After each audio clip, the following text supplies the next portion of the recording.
Os compêndios de relações internacionais sempre falam a respeito deste instituto, que mexe bastante com o imaginário coletivo, mas como se estende ao longo da história, tem, na verdade, uma complexidade muito maior do que a maioria das pessoas pode imaginar. Estamos falando da imunidade diplomática, tema desta semana do Direito Sem Fronteiras. Antes, como sempre, vamos ver uma reportagem da TV Justiça sobre o tema da semana. A cabeleireira Rosemary Justino Lopes, de 56 anos, foi assassinada a facadas no seu apartamento em Vitória, no Espírito Santo. Ela era casada com o diplomata espanhol Jesus Figon há 30 anos.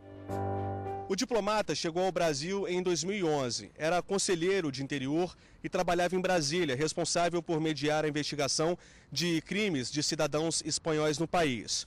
O caso envolve leis de 2 países. Por causa disso, o procedimento contou com a participação da Polícia Federal, do Consulado Espanhol, do Ministério das Relações Exteriores e também da Interpol. A imunidade diplomática serve para proteger o estrangeiro que cumpre missão em algum país e que durante esse tempo cometa algum crime. Dessa forma, ele não pode ser julgado pelas autoridades locais e sim no seu país de origem. No caso do diplomata espanhol, com a suspensão da imunidade diplomática determinada pelo governo espanhol, ele será julgado pelo assassinato como cidadão estrangeiro, de acordo com as leis brasileiras. E para nos ajudar no entendimento do tema da semana Imunidade Diplomática, os nossos convidados de hoje. Eu começo apresentando o Dr. Nid Bueno, doutor em Relações Internacionais da Universidade de Brasília e da Universidade de Georgetown. E também Diego Pereira Machado, doutorando em Direito Internacional pela Universidade de Coimbra e com atuação também na Sociedade Brasileira de Direito Internacional, seccional Mato Grosso. Agradeço muito a presença de ambos aqui para o nosso Direito Sem Fronteiras especial desta semana, começando a respeito de uma expressão que foi muito utilizada nesse caso que vimos na reportagem da TV Justiça, quando se falou em suspensão pelo governo espanhol da imunidade diplomática da pessoa em questão envolvida neste caso. O termo suspensão da imunidade a imprensa tem utilizado porque é mais fácil a compreensão. Mas o termo correto seria renúncia à imunidade. Há uma diferença fundamental para entendermos o próprio dispositivo, a própria instituição da imunidade diplomática neste caso. Por que esse termo seria mais correto? A imunidade diplomática, primeiro, para responder esse questionamento, eu acho que a gente tem que compreender um pouquinho o que é bem a imunidade diplomática. Embora a nossa área de trabalho seja relações internacionais, direito internacional, eu gosto muito de um conceito de direito processual civil, de um professor de direito processual civil, em que ele classifica e conceitua a imunidade como o exercício negativo da jurisdição. Em regra, nós temos o princípio da territorialidade, ou seja, todo Estado, e o Brasil não é exceção, aplica sua legislação em relação aos casos que ocorrem aqui, em relação aos crimes. O próprio artigo 5º, caput do Código Penal, é expresso nesse sentido. Só que em algumas pessoas e algumas instituições tem imunidade. Essa imunidade seria um exercício negativo da jurisdição. Ela tem limitações. Só que essa mesma imunidade, ela pode ser excepcionada. Um dos institutos que afasta a própria imunidade diplomática, imunidade consular e até mesmo a imunidade de jurisdição dos estados estrangeiros é o Instituto da Renúncia. A renúncia está prevista expressamente tanto na Convenção de Viena sobre Relações Diplomáticas de 1961, ela vem disciplinada, bem como na Convenção de Viena sobre Relações Consulares de 1963. E essa renúncia, embora poucos professores permitam ou aceitem a renúncia por parte do agente, é praticamente pacífico e as 2 convenções são expressas nesse sentido, a renúncia pode ser somente pelo Estado estrangeiro. Então nós temos um embaixador ou um agente diplomático que está exercendo as suas funções aqui no Brasil, que seria o Estado acreditado ou o receptor, e ele comete um crime. Esse crime é protegido por uma imunidade. Para que o Estado brasileiro que recebe esse embaixador ou esse agente diplomático estrangeiro exerça sua jurisdição, tem que ocorrer um instituto da renúncia. Essa renúncia ela tem que ser expressa e ela somente pode se emanar somente do Estado estrangeiro. Eu gostaria até de aprofundar um pouco algumas perspectivas em relação à questão da imunidade, porque ela é envolta, a própria expressão imunidade diplomática, ela tem um espaço no próprio imaginário coletivo, inclusive com algumas polêmicas causadas até por situações como essa. Mas antes, eu gostaria de perguntar ao Dr. Nid com relação ao aspecto histórico da imunidade diplomática. Na verdade, ela é um instituto relativamente moderno, mas, no entanto, ela tem raízes históricas muito profundas ao longo do tempo. De fato, a imunidade, tal qual nós a conhecemos hoje, ela tem a sua origem no século XVI, na Itália, particularmente as cidades italianas, onde também temos a origem do Instituto da Diplomacia como um todo. No entanto, se nós recorrermos à Idade Antiga, entre os romanos e os gregos, de onde por parte vem a nossa herança jurídica, os embaixadores romanos eram considerados sagrados. E uma vez que essa sacracidade era violada, isso era tão grave no arcabouço jurídico romano, que era uma das justificativas para, no direito internacional da guerra, empregar a alegação de guerra justa. Se nós voltássemos ainda mais no tempo, chegaríamos e ampliássemos o espaço, chegaríamos a outras sociedades, que não as civilizações fundacionais do Ocidente, nas quais esse hábito ou costume da imunidade estaria presente. Mesmo entre sociedades primitivas, na figura do arauto ou na figura do mensageiro, esse é protegido. O que nós poderíamos dizer é que a imunidade é, como quase todo processo jurídico, a evolução de um processo de relações sociais, a evolução de um processo histórico que vai sendo transferido cada vez mais da esfera do costume da esfera do sagrado para a esfera do direito positivo absoluto, seja ele incorporado pelo direito doméstico, seja ele produto de convenções criadas por organismos internacionais. Existe uma diferença, então, no caso, por exemplo, entre o embaixador e o cônsul no que se refere à imunidade? Sim, existe. Essa diferença ela é consagrada na legislação na medida em que o embaixador, o representante diplomático, o diplomata, a imunidade estende-se a ele, aos familiares, em qualquer ação ou atitude ou ato, e o protege na prática de qualquer ato ilícito. Enquanto um cônsul, por exemplo, essa proteção, a imunidade, só seria creditada, ou só seria mantida quando no exercício da função, ou de atos relacionados ao exercício da função. Mais do que uma explicação técnica, é preciso entender o espírito da lei. E o espírito da lei é o reconhecimento do Leviatã, de Hobbes, do reconhecimento de uma instituição ou de uma pessoa jurídica que é o Estado. O representante diplomático, ele, mais do que um indivíduo, uma pessoa humana, ele representa uma entidade de direito público internacional, que é o Estado. A ideia, portanto, não é estimular ou proteger o espírito da lei a prática por esse corpo diplomático de atos ilícitos e ilegais dentro da estrutura legal do país que o recebe, mas sim de possibilitar a atuação da chamada razão de Estado, a raison d'État, tão célebre para os pensadores que criaram esse mecanismo. Uma situação muito comum também que acompanhamos, inclusive no dia a dia dos noticiários, e até em tempos conturbados principalmente, aquela situação em que há alegação de espionagem, por exemplo. Um diplomata acreditado em um determinado país, ele é acusado, isso recentemente vimos no envolvimento Venezuela e Estados Unidos, por exemplo. Como se encaixa essa situação? Porque também poderia haver uma visão no sentido de que, sendo ele de um determinado país, que tem determinados interesses e também coleta informações, essa situação ela estaria legitimada, não estaria? Como se dá isso? Qual é o trâmite que existe que muitas vezes leva justamente a que um determinado diplomata seja designado como como persona não grata e tenha de sair do país? Essa questão, ela mais uma vez relaciona infelizmente, a imunidade com a impunidade. É claro que o embaixador ou um agente diplomático ele não está autorizado a praticar crime aqui. Tanto há que é um outro instituto importante das duas convenções, que é o instituto, o princípio do primado do direito local.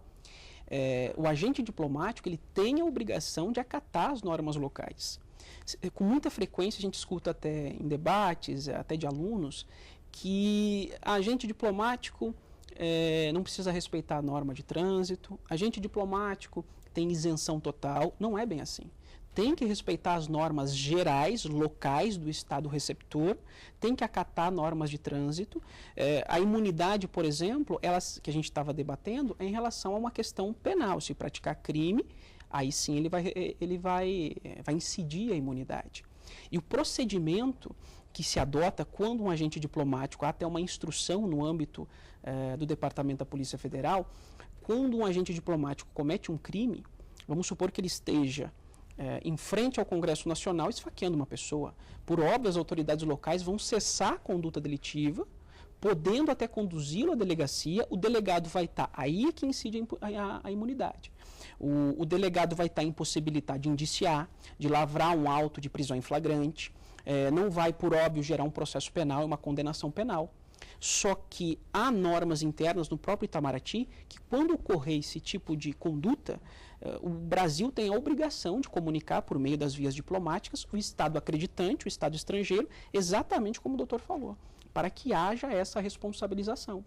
E nesse ponto da espionagem, o interessante é que as convenções, especialmente a de 61, ela tenta estabelecer, ao menos formalmente, uma inviolabilidade absoluta da missão diplomática. Somente ingressa numa missão diplomática com a autorização do chefe da missão diplomática. A convenção expressa nesse sentido. Ela tenta formalmente estabelecer uma inviolabilidade absoluta, que não é possível. Vamos supor que esteja ocorrendo um incêndio, uma catástrofe, o chefe da missão já está passando mal, já faleceu. Teoricamente, as autoridades não poderiam ingressar? Claro que podem. Está ocorrendo um tráfico de drogas dentro da missão diplomática, uma espionagem ilegal, são condutas que têm que ser cessadas. Então, essa inviolabilidade absoluta, formal, que tenta estabelecer a Convenção de 61, muitas vezes, na prática, ela se torna inviável. Esse tema que gera muitas perguntas e mexe com o próprio imaginário coletivo e imunidade diplomática, ele continua sendo debatido daqui a pouquinho, quando voltarmos do intervalo, no próximo bloco do nosso Direito Sem Fronteiras desta semana. Não saia daí. Vem aí o 13º Congresso Brasileiro de Direito Internacional, entre os dias 26 a 29 de agosto, em Fortaleza. O evento é voltado para estudantes e para profissionais de direito e oferece vagas limitadas. Informações e inscrições pelo site.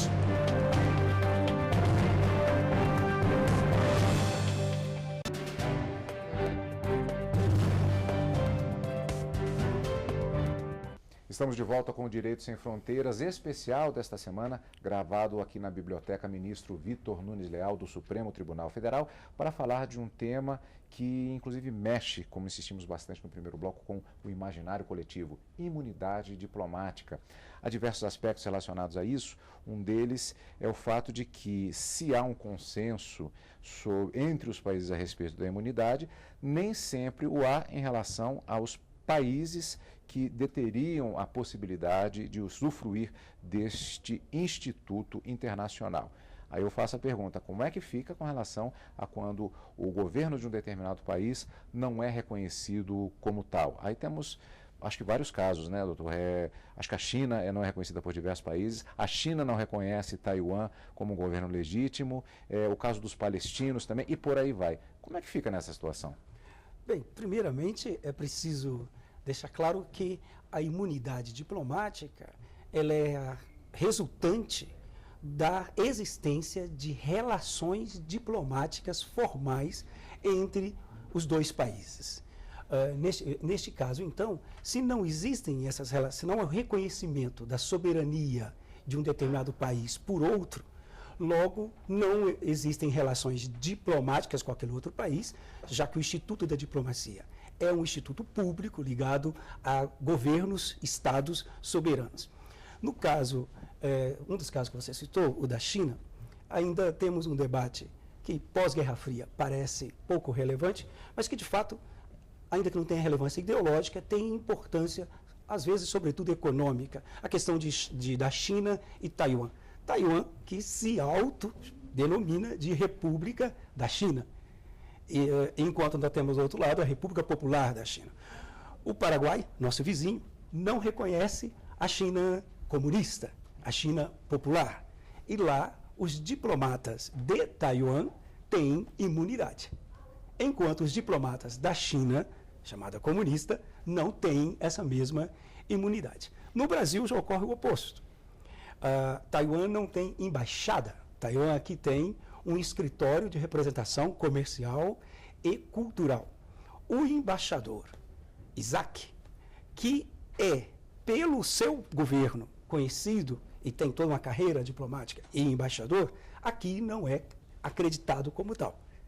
E isso tem uma série de consequências. Além de terem que pagar impostos, que a imunidade também envolve isenção inclusive isenção fiscal, e de estar submetido e de não ter imunidade legal, formal, inclusive penal, também a sua titulação como diplomata e como embaixador não é reconhecida pelo país. Além de problemas diplomáticos, isso pode criar algumas dificuldades para os negócios. Mais de 150 países que não reconhecem Taiwan estendem alguns institutos da diplomacia, incluindo alguns ligados à imunidade, aos funcionários do governo de Taiwan atuando dentro do seu país. É o caso dos Estados Unidos, colocando a lógica econômica e dos negócios acima da lógica política e ideológica. Que imbróglio, que situação extremamente curiosa. E aí o doutor Tocqueville, inclusive, já citou, aliás, ao longo do programa foram citados, aí vem a minha pergunta, que é sobre os tipos de imunidade. Até agora eu já vi, por exemplo, falamos de imunidade diplomática propriamente dita, mas se estendendo à questão de imunidade processual, imunidade formal, imunidade de jurisdição. Quantas imunidades se subsumem sob esse manto do que chamamos de imunidade diplomática? Depende muito, nós temos diferentes classificações. Dependendo do livro que nós levarmos em consideração, há doutrinadores, primeiro, que partem de uma classificação primária, que é dividir imunidade à jurisdição e imunidade em relação às medidas de execução. Então, nós temos professores como o clássico professor Guido Soares, muito estudado no âmbito das relações internacionais.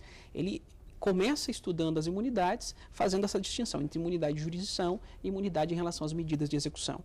Tanto é que a renúncia, só retomando um pouquinho o tema da renúncia, a renúncia, quando é feita, a renúncia tem que ser em relação ao processo de conhecimento, e quando feita em relação ao processo de conhecimento, ela não se estende automaticamente ao processo de execução. Tem que ter uma nova denúncia, são duas denúncias apartadas, autônomas. Alguns dos professores classificam como até uma norma imoral, mas é assim aplicada e adotada pela Convenção de 61 e de 63. Nós temos classificações também que levam em conta os bens e as pessoas. Imunidades em relação aos bens da missão, imunidade em relação às pessoas. Nós temos também a classificação, exatamente como foi mencionado por você, imunidade formal. Essa imunidade formal diz respeito ao processo. Por exemplo, um agente diplomático não pode ser conduzido coercitivamente para prestar depoimento como testemunha. Nós temos as imunidades materiais, substanciais, que seria, acho que o exemplo principal é a imunidade penal absoluta, que afasta a prática de crimes por parte do agente diplomático. Então, essa classificação ela tem variantes. Ela pode ser classificada levando em conta uma perspectiva geral, inicial, que é a de jurisdição e a de execução, e adentrar em pontos específicos. Essa imunidade material, que nós teríamos como um tipo, a imunidade penal, alguns doutrinadores e professores gostam de chamar de inviolabilidade. A inviolabilidade pessoal, essa inviolabilidade pessoal, ela se desdobra, ela gera uma proteção, uma inviolabilidade em relação à pessoa e uma inviolabilidade em relação à residência do agente diplomático. Então, nós temos diferentes perspectivas e diferentes classificações. Uma variação com relação à questão da imunidade que eu perguntaria sobre o ponto de vista das representações diplomáticas. Então, especificamente, por exemplo, algo que acompanhamos muito aqui em Brasília especificamente, sobre a legislação trabalhista. Então, brasileiros que são contratados pelas embaixadas, e isso é muito comum haver, inclusive, disputas judiciais por conta do tipo de contratação, o que pode ser feito, o que não pode ser feito. De maneira geral, como isso se dá? Nós temos que fazer uma primeira distinção.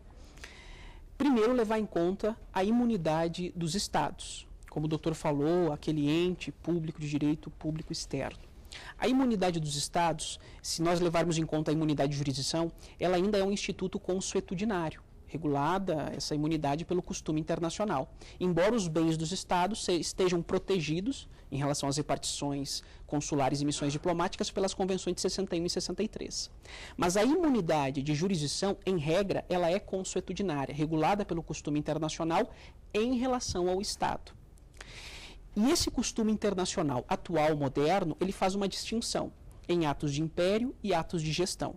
O Estado estrangeiro, ele teria imunidade aqui no Brasil somente em relação aos atos de império. Atos legislativos, atos da atividade diplomática, atos das forças armadas, atos da administração interna dos estados são atos de império, exercício da soberania, não haveria imunidade. Haveria imunidade e poderiam ser processados.